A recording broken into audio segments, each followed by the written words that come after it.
ನಿನ್ನೆ ಮತ್ತೊಂದು ಬೆಳವಣಿಗೆ, ಹರಿಪ್ರಸಾದ್ ಅವರು ನಿಮ್ಮನ್ನ ಮೀಟ್ ಮಾಡಿದ್ದಾರೆ, ಸುಮಾರು 1.5 ಗಂಟೆಗಳ ಕಾಲ ಚರ್ಚೆ ಮಾಡಿದ್ದಾರೆ. ಹರಿಪ್ರಸಾದ್ ಅವರು ನಾವೆಲ್ಲ ಊಟ ಮಾಡ್ತೇವೆ, ನಾವು ಒಳ್ಳೆ ಊಟ ಮಾಡಿದ್ವಿ ಆಯಿತಾ. ಊಟ ಮಾಡುವಾಗ ಸ್ವಾಭಾವಿಕವಾಗಿ ನಾವೆಲ್ಲ ಯಾರು ರಾಜಕಾರಣಿಗಳು, ಸೊ ಆದ್ದರಿಂದ ರಾಜಕಾರಣ ಮಾತಾಡಲೇಬೇಕಲ್ಲ. ಸೊ ರಾಜಕಾರಣನೂ ಮಾತಾಡಿದ್ವಿ, ಅದರಲ್ಲೇನು ಮುಚ್ಚುಮರೆ ಏನಿದೆ. ರಾಜಕಾರಣನೂ ಪ್ರಸ್ತುತ ರಾಜಕಾರಣ ಮಾತಾಡ್ದು. ಬೆಂಗಾಳದಲ್ಲಿ ಏನಾಗ್ತಾ ಇದೆ, ಕೇರಳದಲ್ಲಿ ಏನಾಗ್ತಾ ಇದೆ, ಆಮೇಲೆ ತಮಿಳುನಾಡಲ್ಲಿ ನಮ್ಮ ಪಕ್ಷದ ಸ್ಥಿತಿಗತಿಗಳೇನು, ಆಮೇಲೆ ಕೇರಳದಲ್ಲಿ ಸರ್ಕಾರ ನಮ್ಮದು ಬರುತ್ತಾ ಬರಲ್ವಾ, ಇದನ್ನೆಲ್ಲ ವಿಶ್ಲೇಷಣೆ. ಇದು ಚುನಾವಣೆ ರಿಸಲ್ಟ್ಸ್ ಬರ್ತಾ ಇದೆ ಅನ್ನೋವಾಗ ನಾವು ಇದೆಲ್ಲ ಮಾತಾಡ್ಬೇಕಲ್ವಾ.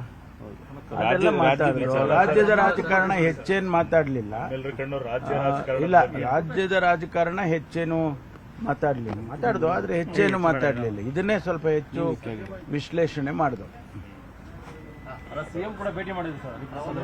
ಸಿಎಂ ಅವ್ರನ್ನ ಭೇಟಿ ಮಾಡ್ಕೊಂಡು ಬಂದ ನಂತರ ನಿಮ್ ಜೊತೆ ಚರ್ಚೆ ಮಾಡಿರೋದು ಸಾಕಷ್ಟು ಸಿಎಂ ಭೇಟಿ ಅವ್ರವ್ರ ಕೆಲಸಗಳು ಇರುತ್ತೆ. ಸಿಎಂ ಹತ್ರ ಭೇಟಿ ಮಾಡಿದ್ದೆ ಸಿಎಂನ ಅಂತಾನು ಹೇಳಿದ್ರು.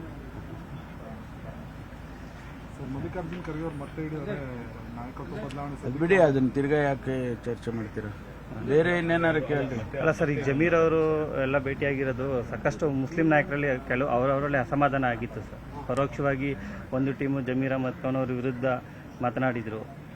ದಾವಣಗೆರೆ ಮುಂದಿನ ದಿನಗಳಲ್ಲಿ ಎಲ್ಲ ಸರಿ ಹೋಗುತ್ತೆ. ರಿಸಲ್ಟ್ಸ್ ಬಂದ ಮೇಲೆ ಎರಡೂ ಕ್ಷೇತ್ರದಲ್ಲಿ ನಮ್ಮ ಪಕ್ಷ ಗೆದ್ದಿದ್ದೇವೆ ಬೈ ಎಲೆಕ್ಷನ್ಸಲ್ಲಿ. ಆದ್ದರಿಂದ ಮುಂದಿನ ದಿನಗಳಲ್ಲಿ ಎಲ್ಲವೂ ಕೂಡ ಸರಿ ಹೋಗುತ್ತೆ. ಎಲ್ಲ ನಮ್ಮ ಅಲ್ಪಸಂಖ್ಯಾತ ನಾಯಕರು ಎಲ್ಲರೂ ಕೂಡ ಒಟ್ಟಾಗಿ ಕೆಲಸ ಮಾಡ್ತಕ್ಕಂಥ ಸನ್ನಿವೇಶ ಬರುತ್ತೆ. ಅದರಿಂದ ನಾವು ನಮ್ಮ ಮುಖಂಡರುಗಳು, ಸಿಎಂ ಆಗ್ಬೋದು, ಸಿಎಂ ನಮ್ಮ ಅಧ್ಯಕ್ಷರು ಅವರಾಗ್ಬೋದು, ಅವರೆಲ್ಲ ಕರೆದು ಮಾತಾಡಿ ಸರಿಪಡಿಸ್ತಕ್ಕಂಥದ್ದು ಆಗುತ್ತೆ. ಸ್ಟೇಟ್ ಪಾಲಿಟಿಕ್ಸ್ ಡೈನಾಮಿಕ್ಸ್ ಏನಾದರೂ ಚೇಂಜ್ ಆಗೋ ಥರ ಟಾಕ್ಸ್ ನಡೀತಾ ಇದೆಯಾ ಸರ್? ಪ್ರತಿ ಸಲ ಲೀಡರ್ಶಿಪ್ ನೋಡಿ, ಡೈನಾಮಿಕ್ಸ್ ಚೇಂಜ್ ಆಗುವಂಥದ್ದು ಏನಾದರೂ ಅದಕ್ಕೆ ಚರ್ಚೆ ಮಾಡೋಕ್ಕೆ ಸಮಯ ಬೇಕು.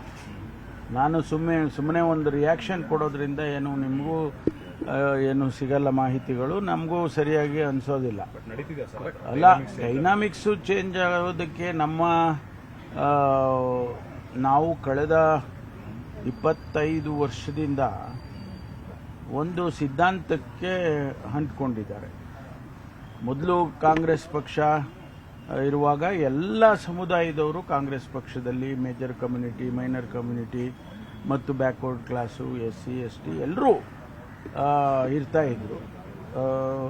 ಚೇಂಜ್ ಆದಂಗೆ ಅಹಿಂದ ಅಂತ ಹೇಳಿ ಯಾವಾಗ ಪ್ರಾರಂಭ ಆಯಿತು, ಹಿಂದುಳಿದವರು, ದಲಿತರು, ಅಲ್ಪಸಂಖ್ಯಾತರು ಮತ್ತು ಇತರೆಯವರು ಅಂತ ಹೇಳ್ಕೊಂಡು ಪ್ರಾರಂಭ ಆದಾಗಿನಿಂದ ಎಂಟೈರ್ ಡೈನಾಮಿಕ್ಸ್ ಚೇಂಜ್ ಆಯಿತು.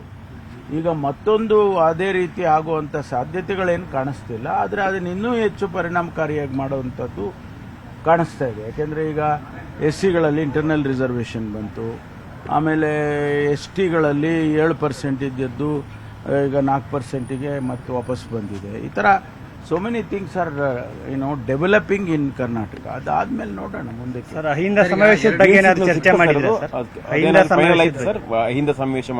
ಇಲ್ಲ, ಅದನ್ನೇನು ಚರ್ಚೆ ಮಾಡಲಿಲ್ಲ ಸರ್. ಈಗ ಸಮಯ ನಿಗದಿಯಾಗಿಲ್ಲ ಅನ್ನುವಂತ ಮಾತನ್ನ ಹಿರಿಯ ನಾಯಕರುಗಳು ಹೇಳ್ತಾ ಇದ್ದಾರೆ. ಅದು ಬಿಡ್ರಿ, ಅದು ಬೇರೆದ್ ಮಾತಾಡ್ರಿ. ನೀವು ಅದು ಮುಖ್ಯಮಂತ್ರಿಗಳ ವಿಚಾರದಲ್ಲಿ ಸ್ವಲ್ಪ ಕೇಳಪ್ಪ. ಮುಖ್ಯಮಂತ್ರಿಗಳ ವಿಚಾರದಲ್ಲಿ ಚರ್ಚೆ ಮಾಡುವ ಅಗತ್ಯ ಇಲ್ಲ. ಪದೇ ಪದೇ ಅದನ್ನೇ ಹೇಳ್ತಾ ಇದ್ದೀವಿ, ಆದರೂ ನೀವು ಕೇಳೋದಿಲ್ಲ.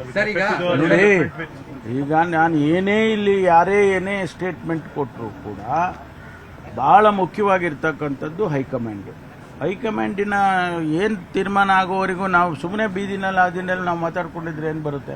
ನಿರ್ಭೀತ, ನಿಷ್ಪಕ್ಷಪಾತ, ವಿಶ್ವಾಸಾರ್ಹ ಸುದ್ದಿಗಳಿಗೆ ಮತ್ತೊಂದು ಹೆಸರಾಗಿರೋ ನ್ಯೂಸ್ 18 ಕನ್ನಡ ಈಗ ಆಪ್ನಲ್ಲೂ ಲಭ್ಯ ಇದೆ. ದಯವಿಟ್ಟು ಇಲ್ಲಿರೋ QR ಕೋಡ್ ಅನ್ನು ಸ್ಕ್ಯಾನ್ ಮಾಡಿಕೊಂಡು ಆಪ್ ಡೌನ್ಲೋಡ್ ಮಾಡೋದಕ್ಕೆ ಮರಿಬೇಡಿ. ನಿಮ್ಮ ಬೆಂಬಲ ಹೀಗೆ ಸದಾ ನಮ್ಮೊಂದಿಗಿರಲಿ. ಧನ್ಯವಾದ.